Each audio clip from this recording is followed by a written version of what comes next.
Hi there everybody, it's UK independent Stampin' Up demonstrator Halsey here from www.slimstylish.stampinup.net.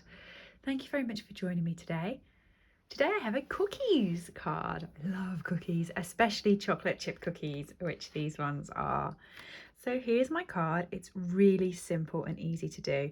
I'm using the Nothing's Better Than photopolymer stamp set. This was from the old annual catalogue and it's carried over into the new one. Yay! It has got coordinating dies, and I've also used a layer in circles framelets, and I have used this scallop here. So this is the third size in scallop circle for my background. Okay, just put those off to the side, and then the dies I've used from this set is just the cookie. Now I've done this a couple of times recently on a few videos, so you might have seen. It's nothing against the actual dies, I like them. But the dies for, say, for instance, coffee. No, we don't want coffee because it's not a coffee card, it's a cookies card. Oh dear me. So the die for cookies is rather bigger than the actual stamp, which is slightly smaller. Depends what kind of mood I'm in, whether I want the stamp or whether I want the die because of the size difference. So today I've actually gone for slightly smaller so that it doesn't sort of overpower the cookies, because I've only put 3 on, and I've used the stamp, so that stamp there, and I've literally just round it with the scissors. Okay, so let me show you how to put this card together. First of all, you're going to want a piece of basic white. Now this is just a panel that's cut at 8.5 centimeters, so it fits into my Stampin' Boss machine. I'll be using it for my scallop circle, but also for my cookies. So some memento, and stamp the cookie down and colour it in. Now I'm only going to do one for you for time. I've actually got the other 2 already cut out because I only have 1 die, and save running it through the die machine a couple of times. I just thought I would show you once how I've done it and have the others ready. So I'm using the dark cinnamon blend, and this is unusual for me. Normally when I use dark and light blends, I put the dark towards the edge, the light towards the middle, but instead I've just gone over those chocolate chips with the dark cinnamon cider, and with the light one I'm going over the whole of the cookie. So it's not really shading, it's just emphasising those dark chocolate chips. Or raisins, it could be a raisin cookie. Oatmeal and raisin or something. Yeah, that one's a chocolate cookie, this one's an oatmeal raisin cookie. I've decided. Of course they don't look any different because chocolate chips look an awful lot like raisins. Okie dokie. My mini Stampin' Cup machine, my base mat, bottom layer of my sandwich, my layer of basic white, pop my die on, pop my scallop circle on, the top layer of the sandwich, and run that through.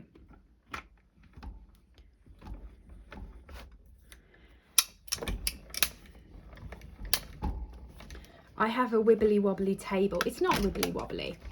It's a standing table, so it's a higher table than a sit down table, which is great. I much prefer standing. It means I can just like move, and I can be over here or I can be over this side, and I can walk around my room and grab stuff, because if you've watched my videos for long, you know that I forget to put stuff out that I'm going to use, and then all of a sudden I panic. So I can just grab everything. So easy, so simple. But it means because it's a bit taller, it's a little bit wobblier. It's fine for stamping, you know, it's not massive, but whenever I use my Stampin' Boss machine, I can actually feel it moving, and I always panic. So, cookies. Oops, hadn't got that stuck properly on the block. It's stuck now. Right. Oh, and while I've got my Memento ink out kind of day. Let's get that stamped onto my scallop circle, sort of towards the bottom in the middle. Okie dokie, some snips, and it's fussy cutting time. These are quite easy to fussy cut. All of them are actually cocktails, chocolate and coffee, just because the font is kind of bouncy font, so you can just go little bubbles round. If you're like me, for some reason I always have trouble fussy cutting the top of the words. It's okay, it just feels illogical being on this side and not the other side. I don't know why, I don't know how to really express that. I'm okay doing it, I just never feel as comfortable or as confident when I'm fussy cutting the top as I am the bottom of words. Now you can go in there and you can take the centre of the C out, which perhaps I shouldn't have done.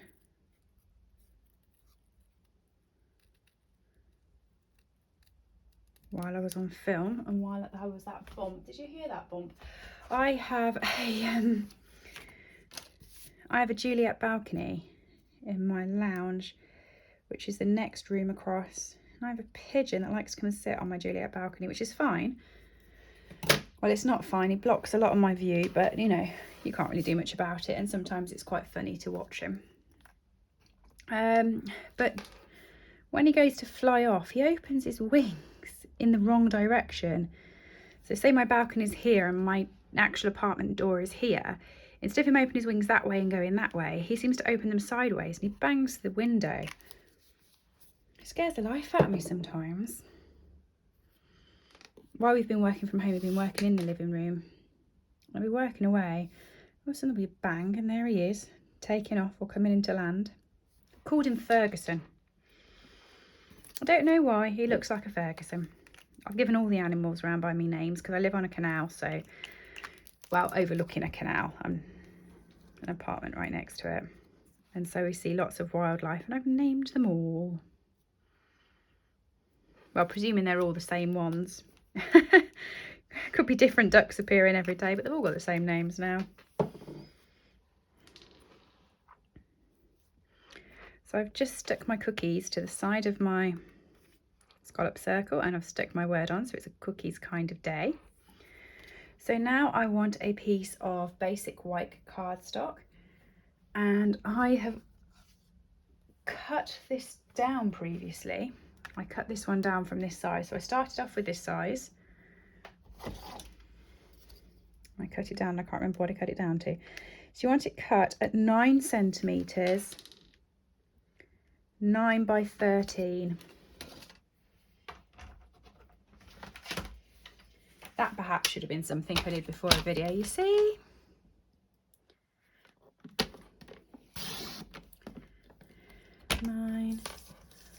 Why did I say 13? My memory is really atrocious. Yeah, 13. Okay, and then you want a piece of base cardstock in cinnamon cider.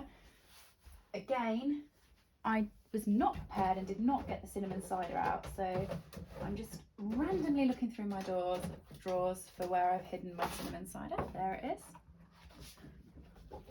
I don't keep my ink colours in the same place as my other colours. For this one you want it 10 by 14.25. Yeah, all of my other colours are in my paper stand, which I love.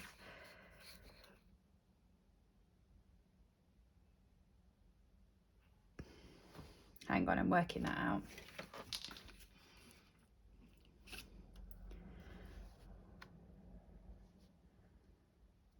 I think you're going to want it at 14 instead. Let me cut it and I'll tell you if that's where you want it. Yeah, 10 by 14 instead, that's the one. Right. Yeah, so I keep all my normal colours in my big colour stand, but I can't fit the 10 in colours in there, so I keep them in drawers at the side, but I just have to remember which drawer is for which in colour. That's the question. Okay, so I'm just going to stick the basic white down.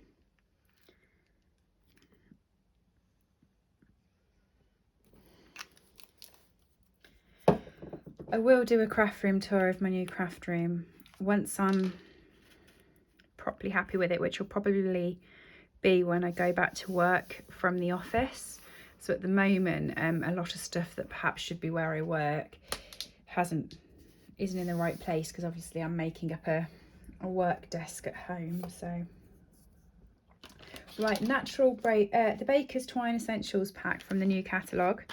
You get grey, you get black, you get white. There's a really light sort of creamy colour, and then there's this one here which reminds me of the old Baker's Twine we used to have. That's the one you want. Pop yourself a little bit of a glue run just to keep it sort of in the right direction, and then you just want to wrap it round a couple of times.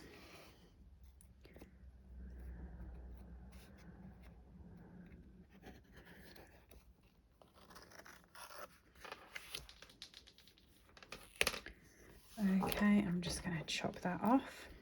So once you've gone around a couple of times, chop it off, and then just do yourself a little bow.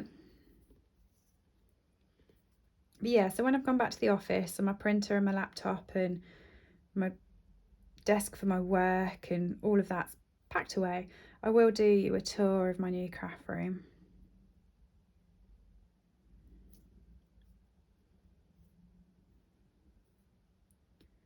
You can see where I'm working.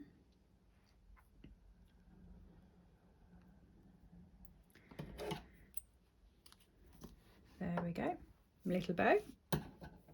So finally, you just want to stick everything on your card. So grab your dimensionals.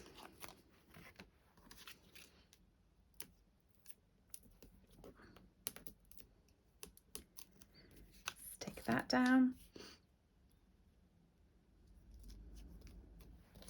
My cookie in the corner.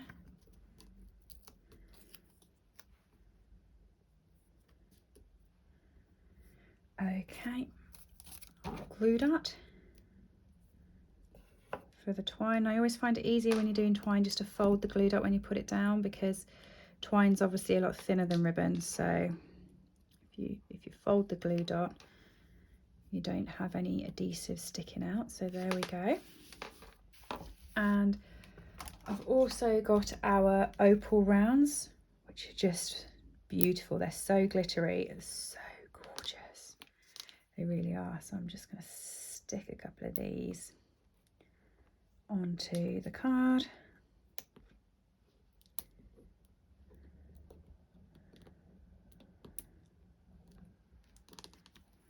And finally, piece of base cardstock. So this is basic white, cut in half, scored in half. So I'm just going to fold it and burnish it. Grab my Tombow and stick this on the back. So really simple card for today. If you've enjoyed it, please do give me a thumbs up. And every item that I've used today is available to purchase from my store, www.slimandstylish.stampinup.net. Okay, and there is my finished Cookies Kind of Day card. I love it. What do you think? Thanks everybody for joining me, and I'll see you all again soon. Bye. I hope you've enjoyed today's project. All items that I have used on this video are available to purchase from my store, www.slimandstylish.stampinup.net. Alternatively, if you would like a copy of our catalogues, please send me an email to slimandstylish@live.co.uk or leave me a comment below and I'll get in touch with you. I upload regular content to this channel, so if you do enjoy watching my tutorials, please make sure that you have subscribed and rang the bell to get notifications when new videos go live. Thank you for joining me and have a lovely day.